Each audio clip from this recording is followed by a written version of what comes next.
MCX traders ध्यान दे। हमें पता है आपको बाजार खुलने के पहले कमोडिटी रिपोर्ट चाहिए। हमें पता है आपको पढ़ी लिखी और समझदार रिसर्च टीम चाहिए। हमें पता है आपको कमोडिटी एक्सचेंज से जुड़ी हर खबर की जानकारी चाहिए।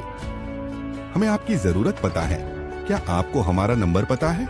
कमोडिटी ट्रेडिंग सिर्फ कमोडिटी समाचार के साथ। Investments in securities market are subject to market risks. Read all the related documents carefully before investing.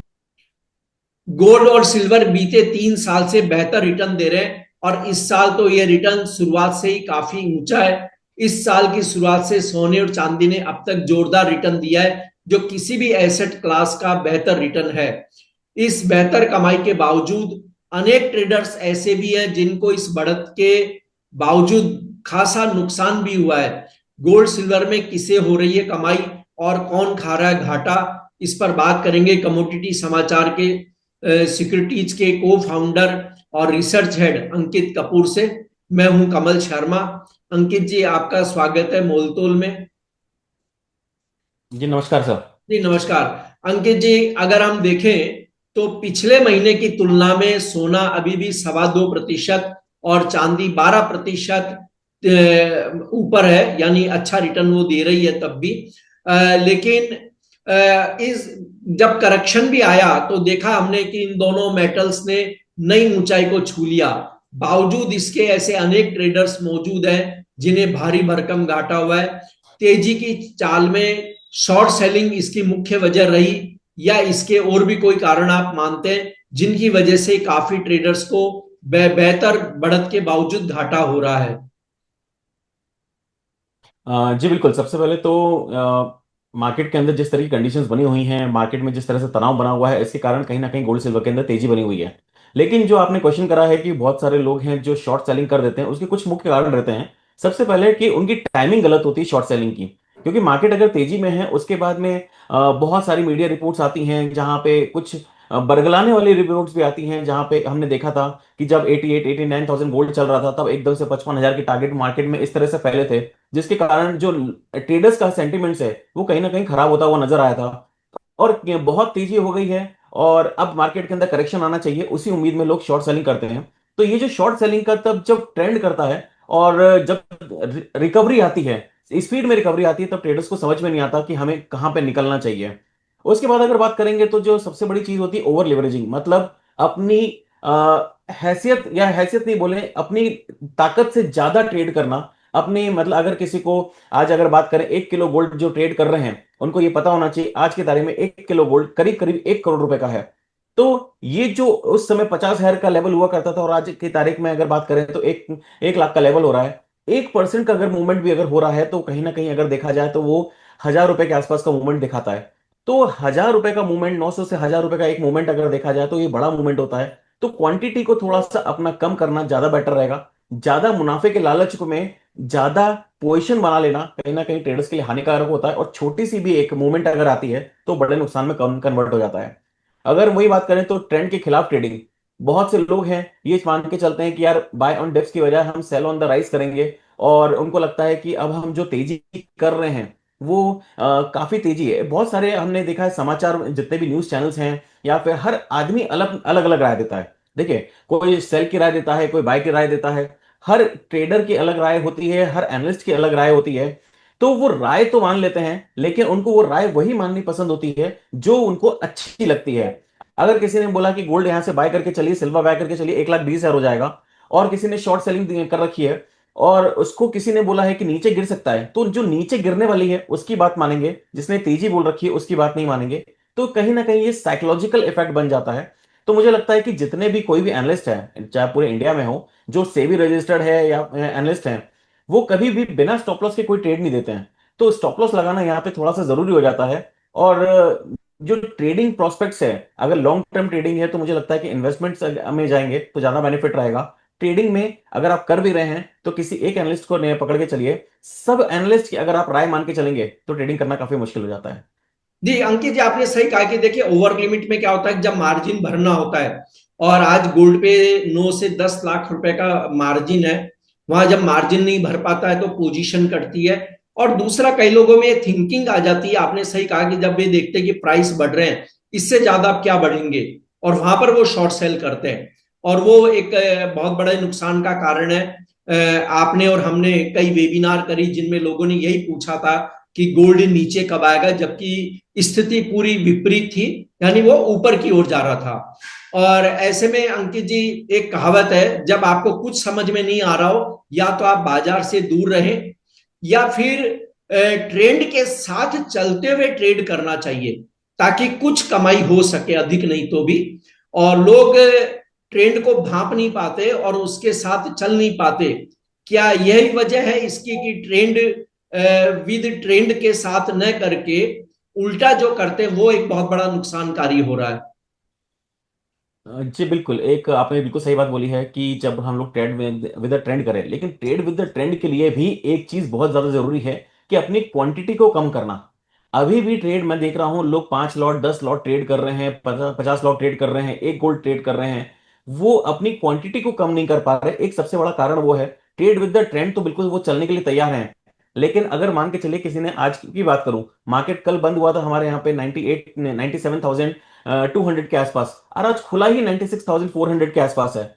तो देखा जाए तो कल दिन भर उसने तेजी करी, आज खुला वो नीचे है। तो मार्केट के अंदर जिस तरह की कंडीशन है, अगर किसी ने बड़ी क्वांटिटी कर रखी है और जहां पे उसकी कैपेसिटी उतनी नहीं है, तो वहां पे उसको प्रॉब्लमेटिक सिचुएशन देखने को मिलेगी। लेकिन जिनको कोई भी फर्क नहीं पड़ रहा है, मार्केट में अगर मान के चलिए 5,000 गोल्ड भी पॉइंट भी अगर गोल्ड गिर जाता है, लेकिन वो अपनी क्वांटिटी में है कि भविष्य में मुझे तेजी देखने को मिलेगी, या फिर 1,000 2,000 पॉइंट की मूवमेंट से उसको फर्क नहीं पड़ रहा है, तो 1,000 पॉइंट का मूवमेंट 1 या 2% ही होता है। तो ये चीजें कहीं ना कहीं इंपैक्ट करती हैं। लोग ट्रेड विद द ट्रेंड नहीं अपना पाते, उसके कुछ रीजंस रहते हैं। सबसे पहले कॉन्ट्रेरियन माइंड जिसको बोलते हैं, बहुत से लोग यही सोचते हैं कि अब जब सब खरीद रहे हैं तो अब उन्हें लगता है कि सब लोग खरीद रहे हैं तो हम थोड़ा सा स्मार्ट डिसीजन लेते हैं और हमें बिकवाली कर देनी चाहिए, जबकि ये गलत होता है। कहीं ना कहीं वो लोग एक फोमो में भी आते हैं। FOMO in the sense means मतलब होता है, कहीं ना कहीं उन्हें लगता है कि हम तेजी से कहीं चुक ना जाएं या फिर बड़ी गिरावट से कहीं नहीं चुक जाएं। तो जो डर लगता है कहीं हम तेजी ना छोड़ दें या कहीं मंदी ना छोड़ दें, उसके कारण भी कहीं ना कहीं उल्टे डिसीजन ले जाते हैं। एक सबसे बड़ा रीजन और है ओवर कॉन्फिडेंस, कि मेरे करण अर्जुन आएंगे। एक ये चीज इसके अंदर बहुत बड़ी प्रॉब्लमेटिक सिचुएशन है कि मेरे करण अर्जुन आएंगे। आप अगर बात करेंगे तो 78,000 से भी गोल्ड मेरे पास में, कई लोग हैं जो 78,000 से गोल्ड रखा हुआ है उनका। कब तक रखेंगे, कितना रखेंगे, मुझे नहीं पता, कितनी ताकत है नहीं पता। लेकिन इस तरह के ट्रेडर्स माइंडसेट भी हैं जो आज भी 88,000 89,000 78,000 92,000 जी 94,000 हर लेवल पे शॉर्ट करके फंसे हुए हैं, लेकिन बिना स्टॉप लॉस और बिना किसी जानकारी के, या फिर बोल सकते हैं बिना किसी स्ट्रैटेजी के वो लोग ट्रेड करते हैं। जी। और यहाँ पर अंकित जी, मैं आपको एक रोचक बात और बताऊं कि व्हाट्सएप यूनिवर्सिटी में तो ये लिखा आता है, बाजार मेरी सुनता है, जबकि बाजार किसी की नहीं सुनता है, वो अपनी नेचुरल चाल ही चलता है। खैर, अब अंकित जी, यहाँ हम देखें तो लंदन में अमेरिका और चीन के बीच जो वार्ता हो रही है व्यापार समझौते को लेके, वो कल बहुत अच्छी बताई गई। आज भी वो वार्ता जारी रहेगी, और उसकी वजह से हम देख रहे हैं कि गोल्ड और सिल्वर के प्राइस पर एक दबाव देखा जा रहा है। तो गोल्ड के ट्रेडर्स को पहले आप क्या सलाह देंगे शॉर्ट टर्म और लॉन्ग टर्म के लिए? फिर हम चांदी की बात करेंगे। जी, मैं शॉर्ट टर्म की बात करूं तो गोल्ड के अंदर थोड़ा सा एक जो हमने देखी थी, तो जो 91,000 से गोल्ड वापस पलटा था, 90,890 का लो लगाया था, उसके बाद में गोल्ड ने अच्छी खासी इसके बाद रिकवरी दी है। और एमसीएक्स गोल्ड की अगर बात करें तो कहीं ना कहीं डबल टॉप बनता हुआ नजर आ रहा है। अब यहां से सिचुएशन जो है, आपने बात करी कि चीन और अमेरिका के बीच में जो बात चल रही है, अभी तक उसका कोई डिसीजन निकल के नहीं आया कि क्या डिसीजन हुआ है, तो अभी निर्णय जो है वो पेंडिंग है। तो सभी जो ट्रेडर्स हैं वो उसका इंतजार कर रहे हैं किस तरह से सिचुएशन डेवलप होगी, वो हमको देखना जरूरी है। लेकिन हाँ, अभी तनाव खत्म हो गया है ये बोलना मुझे लगता है कि थोड़ा सा जल्दबाजी हो जाएगी। गोल्ड के अंदर मुझे लगता है कि अब बिल्कुल बीच में ट्रेड कर रहा है, 96,000 के आसपास इस समय है, और नीचे में 91,000 का एक जो सपोर्ट है और ऊपर में 99,000 का रेजिस्टेंस है। मुझे लगता है कि इसमें अब ब्रेकआउट का वेट करना चाहिए, और जब तक इसके अंदर ब्रेकआउट नहीं आ रहा है तो ये जो 8,000 रुपए की रेंज है, इसी रेंज में ट्रेड करना चाहिए। कॉमेक्स गोल्ड की अगर बात करें तो मुझे लग रहा है कि जो 34 35 है, पिछली बार भी हमने बात करी थी, जी जब तक ये $34 35 क्रॉस नहीं करेगा तब तक हम तेजी का रुझान बना के नहीं चलेंगे। और तब तक जब तक ये इसी रेंज में चल रहा है तो मुझे लगता है कि 3,200 से लेके 3,435 का एक रेंज बना हुआ है, तो 3200 से 3400 की रेंज में अभी ट्रेड करता रहेगा। तो जब तक क्लैरिटी नहीं मिल रही है, इंट्राडे ही ट्रेड करें और सिर्फ इसी रेंज में ट्रेड करना ज्यादा बेटर रहेगा। पोजिशनल ट्रेडर्स अगर कोई बहुत बड़ी तेजी उन्होंने कर रखी है, तो उनके लिए पोजिशनल स्टॉप लॉस 90,890 के नीचे क्लोजिंग बेसिस का रहेगा। जी। और लॉन्ग टर्म की बात करें तो आपको दिवाली तक किस तरह मार्केट का सिनेरियो दिखता है गोल्ड के लिए?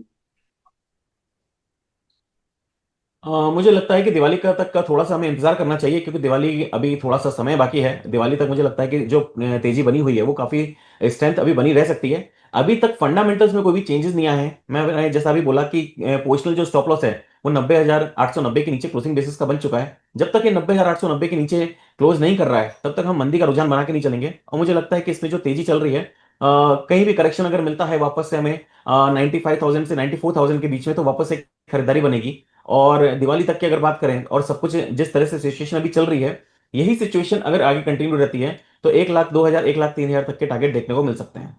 जी। और अंकित जी, अगर हम चांदी को देखें तो इंटरनेशनल मार्केट में $36 के करीब करीब अभी ट्रेड कर रही है, और भारतीय बाजार में भी 1,05,000 6,000 7,000 के करीब करीब ट्रेड कर रही है चांदी। तो आपकी क्या राय है शॉर्ट टर्म और लॉन्ग टर्म के लिए? लॉन्ग टर्म को अगर हम माने तो हम 106 महीने तक का मान सकते हैं फिलहाल।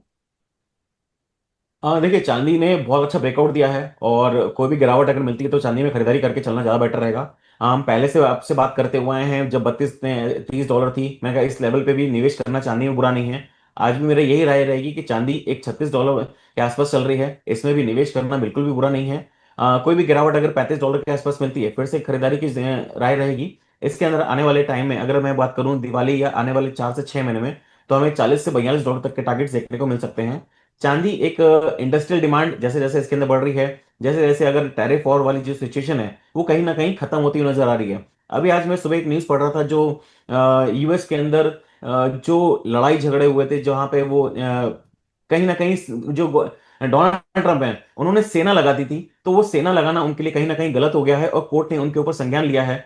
तो कहीं ना कहीं इस तरह की चीजें भी निकल के आ रही हैं। डोनाल्ड ट्रंप कितनी लंबी लड़ाई लड़ सकते हैं और कब तक वो सीट पे रहेंगे, अब ये देखना बहुत जरूरी हो गया है। तो मुझे लगता है कि ओवरऑल ट्रेंड देखा जाए तो सेफ ट्रेंड के हिसाब से सिल्वर के अंदर अभी भी बने रहना चाहिए। और लॉन्ग टर्म जो तेजी है 40 से $42, अगर इंडियन मार्केट में बात करूं तो 1,12,000 से 1,15,000 तक के टारगेट देखने को मिलेंगे।